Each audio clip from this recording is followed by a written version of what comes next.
नमस्कार, मैं हूं पंकज मटपाल और आज इस वीडियो में मैं दूंगा आपके कुछ सवालों के जवाब। तो शुरू करते हैं ये कार्यक्रम और लेते हैं एक एक करके कुछ सवाल। पहला सवाल जो मैं ले रहा हूं ये पूछा है पिंटू पात्रा ने। और पिंटू आपने बताया है कि आपके पास 3 थीमेटिक फंड्स हैं। ICICI prudential innovation fund, ICICI prudential energy opportunities fund और साथ ही है एचडीएफसी मैन्युफैक्चरिंग फंड। और आप जानना चाहते हैं कि क्या करना चाहिए। देखिए, तीनों ही थीमेटिक फंड्स जो आपके पोर्टफोलियो में हैं ये अच्छे हैं। इस वक्त पर ये थीम अच्छी दिखाई दे रही हैं। लेकिन जैसा मैं हमेशा कहता हूं कि थीमेटिक फंड्स या सेक्टोरल फंड्स एक समय के लिए अच्छे हैं। जिस वक्त पर आप उस थीम से या उस सेक्टर से बेहतर परफॉर्मेंस की उम्मीद कर रहे हों, उस वक्त पर आपको इन्वेस्ट करना चाहिए। और जब वो थीम प्ले आउट हो जाए तो आपको वहां से निकलना भी चाहिए। यानी कि एंट्री और एग्जिट दोनों ही यहां पर इंपॉर्टेंट हैं। तो इस वक्त पर आप यहां पर इन्वेस्टेड रह सकते हैं, लेकिन आपको यहां पर नजर रखनी होगी। जब आपको लगे कि ये थीम जो है अब प्ले आउट हो गई है, अपने अच्छे रिटर्न यहां पर बना लिए हैं, तो आपको या तो डाइवर्सिफाइड फंड्स में या फिर किसी और थीम में स्विच करना होगा। तो आप यहां पर बने रह सकते हैं फिलहाल के लिए, लेकिन ये मानकर चलिए कि आपको कब एग्जिट करना है उसका ध्यान रखना होगा। लॉन्ग टर्म के लिए डाइवर्सिफाइड फंड जैसे कि large and mid cap fund, multi cap funds, flexi cap funds या फिर large cap, mid cap and small cap individually, इस तरह के फंड्स बेहतर माने जा सकते हैं। अगला सवाल जो मैं ले रहा हूं ये पूछा है सैंडी जी ने। और आपका सवाल यह है कि क्वांट मोमेंटम फंड एक डाइवर्सिफाइड, एक्टिव एंड थीमेटिक सभी का मिक्स है। This can be added to the portfolio. तो मैं बता दूं कि मोमेंटम, क्वालिटी, वैल्यू ये फैक्टर्स होते हैं। तो इस तरह के फंड जो होते हैं बेसिकली इसे हम कहते हैं फैक्टर इन्वेस्टिंग। अब इस वक्त पर आप जब देख रहे हैं कि मार्केट में तेजी का माहौल है, हालांकि कुछ समय से हम थोड़ा उतार चढ़ाव भी देख रहे हैं, लेकिन ऐसे वक्त पर मोमेंटम फैक्टर जो है वो शायद सही रह सकता है। लेकिन आप एक फैक्टर फंड में तभी इन्वेस्ट करें जब आपके पोर्टफोलियो में पहले से ही डाइवर्सिफाइड फंड्स हों और आप एक फैक्टर इन्वेस्टिंग को ट्राई करना चाह रहे हों। तो थीमेटिक फंड्स की तरह ही जो फैक्टर्स होते हैं, ये किसी समय पर कोई फैक्टर अच्छा काम करता है और किसी वक्त पर कोई दूसरा फैक्टर अच्छा काम करता है। तो इसका ख्याल आपको रखना होगा। बढ़ते हैं आगे और लेते हैं अगला सवाल जो पूछा है सुरेश कुमार ने। सुरेश जी, आपने बताया है कि आपने 6 साल के लिए पर्सनल लोन लिया हुआ है। आप जानना चाहते हैं कि किन फंड्स में निवेश किया जाए कि आपका जो लोन है उसका भार कम हो जाए। तो पहली बात तो यह है कि पर्सनल लोन का जो रेट ऑफ इंटरेस्ट होता है वो अक्सर ज़्यादा होता है।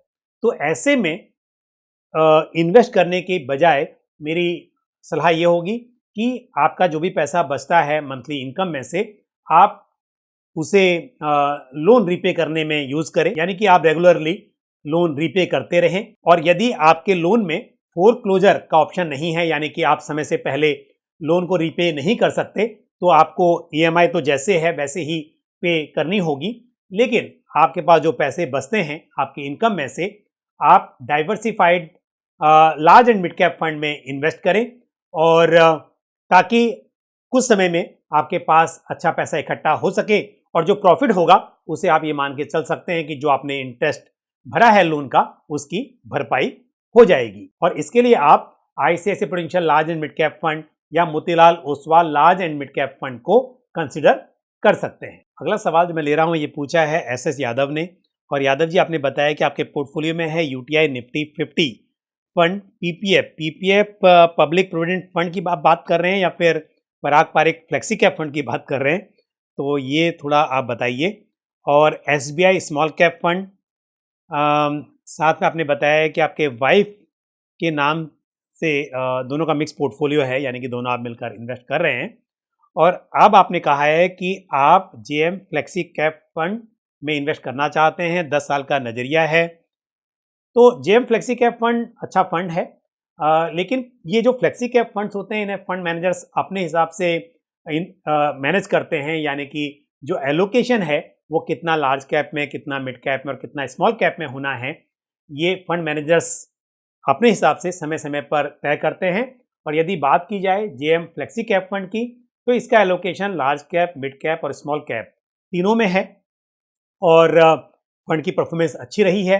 10 साल के हिसाब से इसमें इन्वेस्ट किया जा सकता है।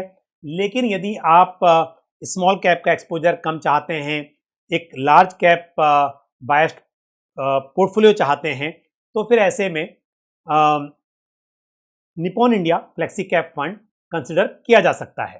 तो फंड अच्छा है, लेकिन जैसा मैंने कहा कि इसका एलोकेशन मिड कैप और स्मॉल कैप में भी काफ़ी है, तो थोड़ा सा यहाँ पर उतार चढ़ाव का जोखिम रह सकता है। और आपने कहा है कि मैंने पहले भी आपके क्वेश्चन का आंसर दिया और सुझाव जो मैंने दिए उससे आप संतुष्ट हैं। Thank you very much. कोई भी आपका सवाल हो आप इसी तरह से पोस्ट करते रहिए। और अगला सवाल जो मैं ले रहा हूँ ये पूछा है कृष्णा मोहन सिंह ने। और कृष्णा मोहन जी, आपने कहा है कि आपके पोर्टफोलियो में है पराग पारिक फ्लेक्सी कैप फंड जिसमें 3000 की एसआईपी चल रही है, क्वांट फ्लेक्सी कैप फंड में 1500 और Motilal Oswal large mid cap fund में 1000 की एसआईपी चल रही है। तो तीनों फंड्स अच्छे हैं। साथ ही आपने बताया कि एसबीआई फोकस इक्विटी फंड और एडलवाइज बिजनेस साइकिल फंड में भी 2000 की एसआईपी आप कर रहे हैं, लेकिन आप सेटिस्फाइड नहीं हैं इन फंड्स की परफॉर्मेंस से और स्विच करना चाहते हैं। तो मेरी सलाह ये है कि एक तो Motilal Oswal large and mid cap fund में जिसमें आप 1000 रुपीज़ की एसआईपी कर रहे हैं, उसमें आप 2000 की एसआईपी बढ़ा दीजिए, तो वहाँ पर हो जाएगी 3000 की एसआईपी। तो large and mid cap fund आपके पास रहेगा। साथ ही आपके पास में फ्लेक्सी कैप फंड्स भी हैं। स्मॉल कैप में एलोकेशन आपका कम है, तो ऐसे में या तो आप एक स्मॉल कैप फंड ऐड कर लें, 2000 रुपये उसमें डालें, जैसे कि Nippon India small cap fund है या क्वांट स्मॉल कैप फंड है, उसमें किया जा सकता है।